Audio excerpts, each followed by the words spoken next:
Chapter 44. The Coronation of Madasura. Om Shri Ganeshaya Namaha.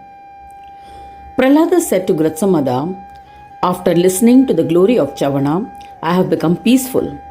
O Mahamuni, please narrate the legend and feats of Madasura. Mudgalacharya said that when Prahlada requested thus, the reverential, lustrous Mahayogi and eminent Ganapatya said to him, O Prahlada, listen to the majesty of Madasura chronologically. Madasura, created by Chavana, first went to Patala. After prolonged deliberations with the Daityas, the powerful Daitya king met with the Mahamuni Shukracharya. Madha paid his respects to him and stood obediently. Seeing his humility and respect, Shukracharya asked him, Please tell us who you are and where have you come from.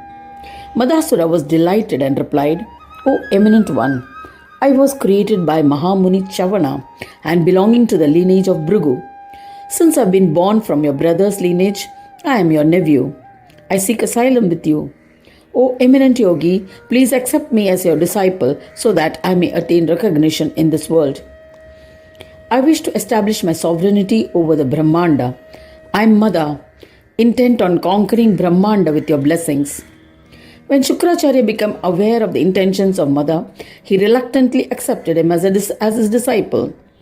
The eminent and omniscient Bhargava from the lineage of Bhrigu initiated him into the single-lettered, syllabled Ekakshara mantra to propitiate Devi Shakti. Reem. After bowing to Shukracharya, Madha went to a forest to perform penance. He remained without food and meditated on Shakti.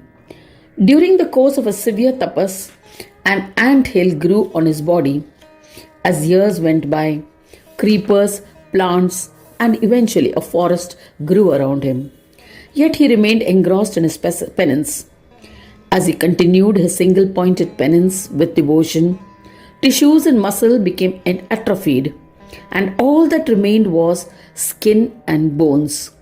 Yet he continued to observe unrelenting meditation with a steady mind. O King of the Daityas, in this manner, Madha meditated for 5,000 heavenly years. The entire universe was distraught with the intensity of his penance. Eventually, the supreme goddess Shakti was pleased and manifested in his ashrama mounted on a lion. She was accompanied by other Shaktis who possessed the masculine attributes of valor and strength. They all paraded before the supreme goddess Parashakti with devotion and were under her command. Adimaya, primordial mother, tried to awaken her ascetic devotee, Madha, from his samadhi state, but he could not be awakened. Eventually, she poured water on him. He awoke from his meditation and stood up when he saw Shakti. Madha bowed to her, performed puja and sang in praise of the Devi with devotion, with his palm joined in reverence. O Mahamaya, I bow to you. You who are accompanied by all Shaktis, the world is empowered and functions because of your support. You are without a beginning. You are incomprehensible to the human intellect. Hence, even the Maharshis cannot comprehend you. One can recognize you as your form has been described in the Vedas. I bow to you.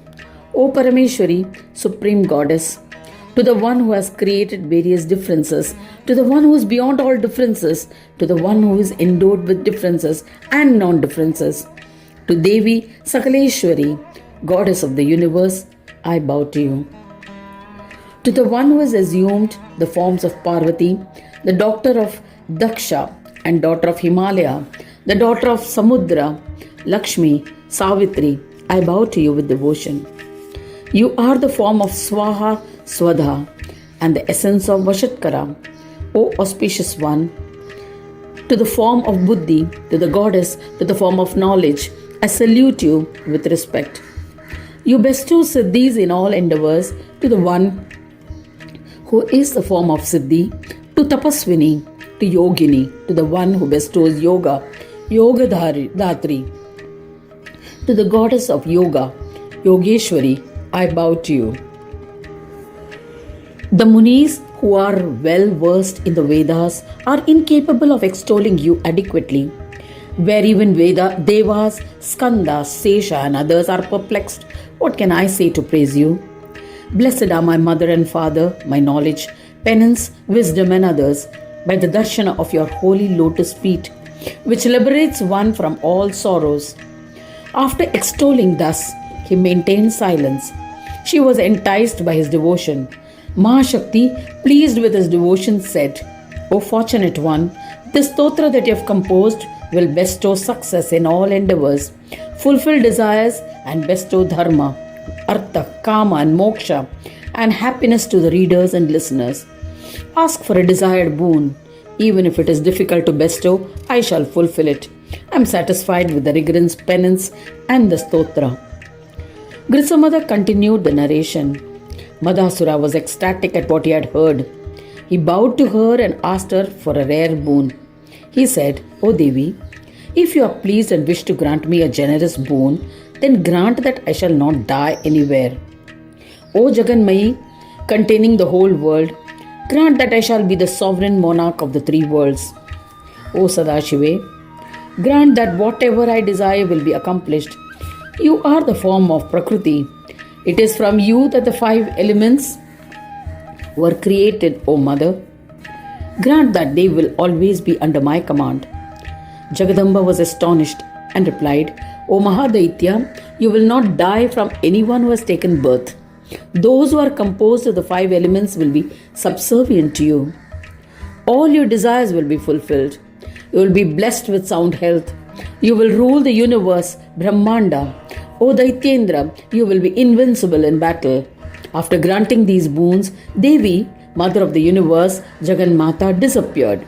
Madhasura was extremely happy and returned to his house.